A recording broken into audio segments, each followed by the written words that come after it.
You proposed that the UK should actually give up its place on the UN Security Council for India. UNSC, United Nations Security Council के ex president and x permanent जो chief बनते हैं, उन्होंने UK को अपनी permanent seat veto का right India को दे देना चाहिए. Only way to make the United Nations work is to make sure that all the great powers of the day have a vested interest in the UN. That India is the third most powerful country in the world after United States and China. And Great Britain is no longer great. America is the future of India. America के साथ ताल्लुकात, America is going to remain the top 3 country for the next 100-200 years. ये तो सारे के सारे forecast. अगर आप वो फोरकास्ट मानते हैं जो प्रेडिक्ट कर रहे हैं कि India will one day become the second biggest economy, तो वो फोरकास्ट ये भी कहते हैं कि India US will remain the third biggest. एक तो ये कि यूएनएससी को, यूनाइटेड नेशंस को और सबको सर जोड़ के बैठ के सोचना पड़ेगा और ये करना पड़ेगा कि या तो मेंबर बढ़ा दें, इंक्रीज करें और इंडिया को इंडक्ट करें उसके अंदर, और या फिर दूसरा तरीका ये है कि वो किसी एक कंट्री को हटाकर इंडिया को बनाएं. आपके कंट्री के अंदर केजरीवाल पैदा क्यों नहीं हो रहा? आपके कंट्री के अंदर मोदी क्यों नहीं पैदा हो रहा? ये बहुत बड़ा सवाल है निशान. उन दोनों चीजों में क्या है? नेशनलिज्म है. नेशनलिज्म सर्व करने की ख्वाहिश है. नमस्कार दोस्तों, चैनल पर आपका हार्दिक अभिनंदन है. दोस्तों, जैसा कि आप सभी लोग जानते हैं कि यूनाइटेड नेशन सिक्योरिटी काउंसिल की एक्सपेंशन का जो है वो भारत जो है बहुत दिनों से मांग कर रहा है कि इतनी बड़ी आबादी जो इंडिया की है और भी अफ्रीकन यूनियन है और भी कंट्रीज़ हैं, ब्राज़ील है, जिनको मतलब यूनाइटेड नेशन सिक्योरिटी काउंसिल में शामिल नहीं किया, जो कि वहाँ होने चाहिए. तो दोस्तों, इसी कड़ी में इस बार जो है यूनाइटेड नेशन सिक्योरिटी काउंसिल के जो चीफ हैं, उनका एक बहुत ही इम्पोर्टेंट बयान आया है. उन्होंने कहा कि यूके जो है वो बहुत ही इनएक्टिव है यूएनएससी में, और मुझे लगता नहीं कि यूएनएससी में जो है यूके को होना चाहिए. यूके को अपनी जगह खाली करके इंडिया को देना चाहिए, क्योंकि इंडिया का जो रोल है वो दुनिया में बहुत इम्पोर्टेंट है. और दोस्तों, जब ये न्यूज़ ब्रेकआउट हुई तो पाकिस्तानियों की ऐसी तैसी होगी. अब पाकिस्तानी सोच रहे हैं कि इंडिया अगर सिक्योरिटी काउंसिल में पहुँच गया तो हमारा क्या होगा. और दोस्तों, सभी देश जो है इंडिया को सपोर्ट कर रहे हैं. तो आइए देखते हैं पाकिस्तान मीडिया क्या कह रहा है. किशोर महबूबनी. अब किशोर महबूबनी को जब आप देखते हैं तो परमानेंट रिप्रेजेंटेटिव के तौर पर वो रह चुके हैं यूनाइटेड नेशंस में बिटवीन 1984 एंड 1989.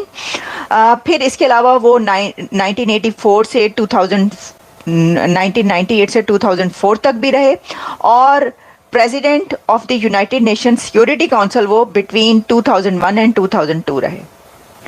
तो यूनाइटेड नेशन सिक्योरिटी काउंसिल का अगर एक्स प्रेसिडेंट आपको ये कहता है दुनिया के सामने कि इंडिया इस वक्त बहुत ज़्यादा हकदार है सिक्योरिटी काउंसिल की परमानेंट सीट का, और यहाँ तक कि यूके को ये चाहिए कि वो अपनी सीट ऑफर कर दे इंडिया को, तो ये एक बड़ी खबर है. अगर वो सिर्फ डिप्लोमेट होते, देखिए ना, जैसे कहा जा रहा है कि सिंगापुरियन डिप्लोमेट, क्योंकि हैं वो सिंगापुर के, और सिर्फ सिंगापुरियन डिप्लोमेट ही नहीं है. अगर मैं आपको कुछ और उनकी हिस्ट्री बताऊं, क्योंकि अगर ये बात कही जाए या कही जा रही है कि देखें वो बीइंग अ हिंदू, वो ये बात कर रहे हैं कि एक हिंदू होने के नाते उन्होंने इंडिया को प्रेफर किया है या इंडिया को सपोर्ट किया है. और साथ में एक और चीज़ भी, और वो ये है कि वो सिंधी भी हैं.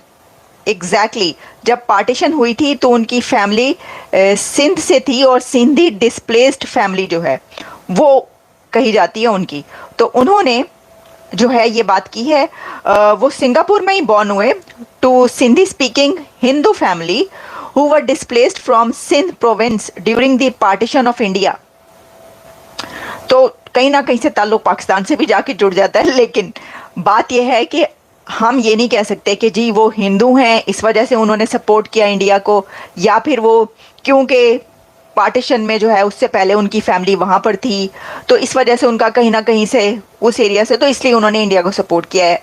ये हम उस वक्त कह सकते थे या कोई कि अगर इंडिया की इस वक्त जो हैसियत है वो ना होती, इंडिया का इस वक्त जो स्टेटस है दुनिया में वो अगर ये ना होता, इससे नीचे होता, और इंडिया इस काबिल ना होता कि वो यूएनएससी की सीट के लिए जो है उसको कहा जाता, तो फिर तो हम ये कह सकते थे देखें ये तो इंडिया का कोई है ही नहीं, इसमें तो ऐसे ही इन्होंने मुंह उठा के ये बात कह दी, ये तो क्योंकि ये हिंदू हैं या ये इनका ताल्लुक इनकी फैमिली का वहाँ से है बैकग्राउंड, तो इसलिए इन्होंने ये बात कह दी।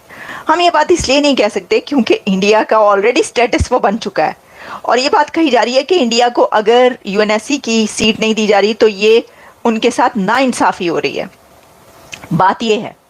तो इसलिए उनका ये कहना फिर जोर रखता है। अच्छा, सिर्फ यही बात नहीं, उन्होंने कहा है कि India 3rd most powerful country of this world है, और इसमें ये कि रशिया और यूरोपियन कंट्रीज और कुछ ऐसे कंट्रीज क्या वो उनको भूल गए या उनको पीछे छोड़ गए। तो मसला ये है कि जब हम रशिया को देखते हैं तो वहाँ पर जो है वो जंग लगी हुई है, तो ऐसा कंट्री जहाँ पर जंग लगी हो उसका वो स्टेटस नहीं रहता। दुनिया का कोई भी कंट्री वो जितना भी ताकतवर और पावरफुल होगा वो उसका स्टेटस कम हो जाएगा अगर वो जंग ज़दा है। जंग ज़दा इलाका कहा जाता है ना, रशिया और यूक्रेन के बीच इस वक्त जंग चल रही है। America is the future of India. America के साथ ताल्लुकात, America is going to remain the top 3 country for the next 100-200 years. ये तो सारे के सारे फोरकास्ट, अगर आप वो फोरकास्ट मानते हैं जो प्रेडिक्ट कर रहे हैं कि India will one day become the 2nd biggest economy, तो वो फोरकास्ट ये भी कहते हैं कि India US will remain the 3rd biggest. लेकिन डिफरेंस, जब India will become the 2nd biggest economy 2075 की बात है, वो that's when India is expected to overtake US by Goldman सैक्स। लेकिन इंडिया की जब per capita GDP will be around 30,000, America will be around 150,000. It will still be a very rich country and technologically very advanced. So India के लिए it's a great source of technology, money. खुद जयशंकर साहब जो किताब उनकी दोस्त की launch हुई उसमें जो कह रहे थे India needs technology and business, ये 2 चीजें चाहिए ना। इंडिया की जो सॉफ्टवेयर इंडस्ट्री का बूम हुआ, it was through exports to the US primarily. So US is the future, but the problem ये है कि US is like a great boyfriend but a horrible husband. Yes. जब तक वो बॉयफ्रेंड है वो आपको ऐश कराएगा, आप शादी करी वो आपको लगा देगा काम पर, देन आपकी ना तो आवाज रहेगी, you will be like a servant, और बीवी में कोई फर्क नहीं रखेगा वो। And India understands that, right? So India is willing to date but not marry America. But America तो कह रहा है, रोज हर बार कह रहा है कब शादी करोगे, कब शादी करो, पंडित को लेकर आया। So it is that kind of relation. दोस्तों, पाकिस्तानियों को सुनकर हंसी आती है।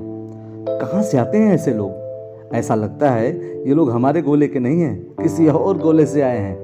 कितने तेजस्वी हैं ये लोग। आप सभी हंसते रहिए और पाकिस्तानी कॉमेडी का मज़ा लेते रहिए, और चैनल को सब्सक्राइब करना और शेयर करना ना भूलें। धन्यवाद।